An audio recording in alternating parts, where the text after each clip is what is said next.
अभी जो हम कॉन्सेप्ट्स देख रहे हैं इनको अभी शुरू में देखना आपके लिए इसलिए ज़रूरी है कि बाद में जाके इनको हम डिस्कस नहीं करेंगे। जब हम आगे चल के काम कर रहे होंगे तो ये मौज़ूआत दोबारा से हम डिस्कस नहीं करेंगे, इसलिए इनको एक बार आपने गौर से देख लेना है और थोड़ा सा एक बार करके देख लेंगे, इंशाल्लाह कोई प्रॉब्लम नहीं होगा।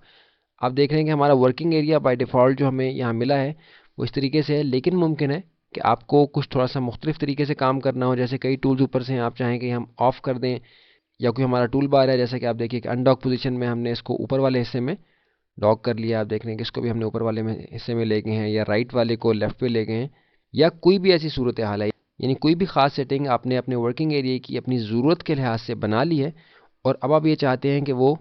उसी तरह से रहे, दोबारा से जिस वक्त आप काम करने के लिए बैठे हैं तो आपको उसी तरीके से वो दस्तियाब हो। तो उसके लिए ज़रूरी है कि आप अपने उस वर्किंग एरिया की ये जो आपने लेआउट सेट किया है इसको आप सेव कर लें, ताकि जिस वक्त आप दोबारा से काम करने के लिए बैठें तो दोबारा से आपको सारे टूल्स एडजस्ट ना करने पड़ें, सारे ऑप्शंस को दोबारा से देखना ना पड़े कि कौन सी ऑफ़ करनी है ऑप्शंस, कौन सी ऑन करनी है, और ओवरऑल अपने वर्किंग एरिया को अपने काम के लिहाज से किस तरीके से एडजस्ट करना है।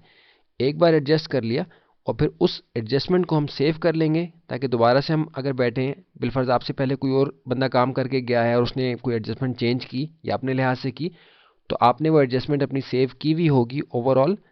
वर्किंग एरिया की, टूल्स की, इन सेटिंग्स की, तो आपको प्रॉब्लम नहीं होगी, आप स्ट्रेट अवे उसको दोबारा से ओपन कर लेंगे। आप देख रहे हैं कि हमने थोड़ी सी अपनी एडजस्टमेंट टूल्स की चेंज की है, इसको हम सेव कर लेंगे। ऑटोकैड क्लासिक आपने देखा था कि यहाँ से हमने अपना लेआउट जो डिफ़ॉल्ट का ऑटोकैड क्लासिक का था वो ओपन किया था, ताकि हमारा वर्किंग एरिया जो है ये एक जैसा हो जाए हमारा और हमारे स्टूडेंट्स का जो इस वक्त ये इस कोर्स को कर रहे हैं। ड्रॉप डाउन में जाएं, सेव करंट एज, यानी ये जो मौजूदा इस वक्त हमारे सामने वर्किंग एरिया है इसको सेव करने के लिए सेव करंट एज, यानी इसको सेव कर लिया जाए और यहाँ इसका नाम दे देंगे। यहाँ हम इसका नाम दे देते हैं माय वर्किंग एरिया डैश 01।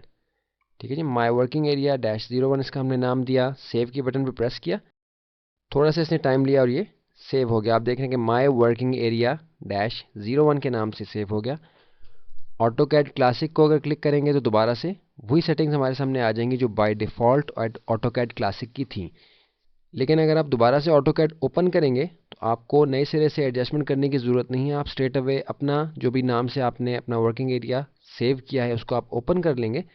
तो आपके सामने दोबारा से ये सेटिंग्स आ जाएंगी जो इस वक्त आपको यहाँ नज़र आ रही हैं। तो ये जानना ज़रूरी है कि इन एडजस्टमेंट्स को बार बार आपने एडजस्ट नहीं करना, एक बार एडजस्ट करके सेव कर लिया और दोबारा जिस वक्त भी ज़रूरत पड़ेगी स्ट्रेट अवे उसको ओपन कर लेंगे। या आप देखिए कि दोबारा से जैसे बाय डिफ़ॉल्ट जो सेटिंग थी ऑटो कैड क्लासिक को हमने सेलेक्ट किया, रिफ़्रेश हुआ ओवरऑल वर्किंग एरिया सारा, और उसी तरह से हमारे पैनल्स दोबारा से ओपन हो गए, उनको हमने क्लोज़ कर लिया और हमारा वर्किंग एरिया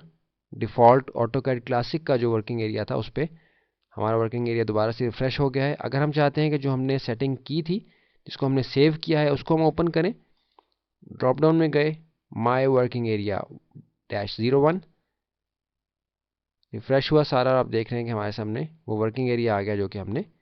सेव किया था। तो इस तरह से आप अपने वर्किंग एरिया को अपनी ज़रूरत के मुताबिक एडजस्ट करके सेव कर सकते हैं।